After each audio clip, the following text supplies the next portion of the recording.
নমস্কার সবাইকে, আবার একটি মালা ডেলি কুকিং ব্লগে আপনাদের স্বাগত জানাই। তো আজকে রান্না হবে থানকুনি পাতার বড়া, চিংড়ি মাছের মাথা দিয়ে, আর চিংড়ি মাছ দিয়ে হবে ভেন্ডি আলুর সবজি। তো মা বললো থানকুনি পাতাগুলো তুলে আনতে, আমাদের এখানেই চারানো আছে। তো আমি আর আমার বান্ধবী চলে গেলাম থানকুনি পাতা তুলতে। তো সেখানে এই জবা গাছটা ছিল, খুব সুন্দর ফুল হয়েছিল। তো আমার বান্ধবী তুলে আমার কানে একটা দিয়ে দিল। তো আমরা একটু ঢং দেখিয়ে দিলাম। তো বাড়ি এসে দেখছি মা সবজি কাটছে। তো আজকে হবে এই দুটো রেসিপি, দেখতে থাকুন আপনারা।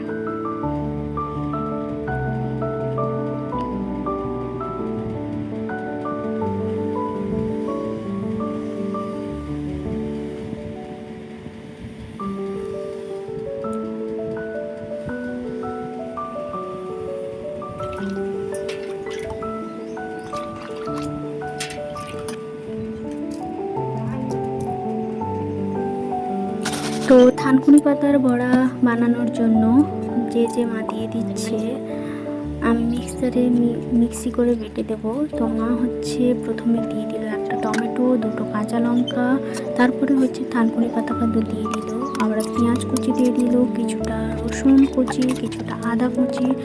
তো এটা বানানো হয় চাল। তো মা গরম জলে করে আগে থেকে চাল ভিজিয়ে রেখেছিল। তো চালটাও একসাথে এর সাথে দিয়ে দিলাম। তো এটা একটু পাতলা পাতলা যদি লাগে আপনাদের মনে হয়, তো কিছুটা বেসন দিয়ে দিতে পারেন। তো মা এইভাবে সব কটা ভেজে নিল।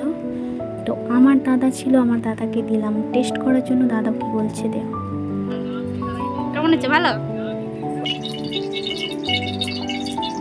তো তারপর আর একটা রেসিপির জন্য মা চিংড়ি মাছগুলো প্রথমে ভেজে নিল। তো তারপরে ভেন্ডি আলুগুলো ভালো করে ভেজে নেবে।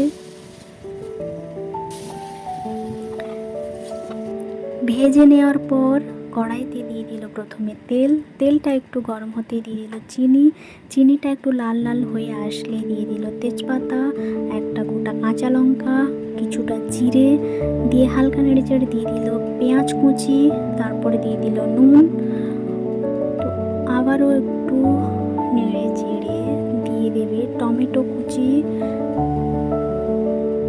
তো এইগুলো সব কিছু ভালো করে নেড়ে চেড়ে মা আগে থেকে বাটিতে ভিজিয়ে রেখেছিল হলুদের গুঁড়ো 1 চামচ আর কিছুটা গুঁড়ি লঙ্কা। তো আপনারা যে যার ঝাল মতো অনুযায়ী ঝাল দেবেন। তো তারপরে ভেজে রাখা আলু আর ভেন্ডিগুলো ছিল, ওগুলো দিয়ে দিল।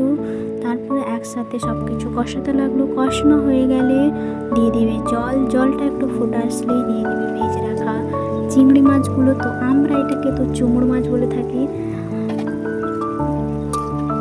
আজকে এই দুটো রেসিপি ভালো লেগে থাকলে শেয়ার করবেন, কমেন্ট বক্সে জানাবেন। তো আজকে এই পর্যন্ত, দেখা হচ্ছে নেক্সট ভিডিওতে।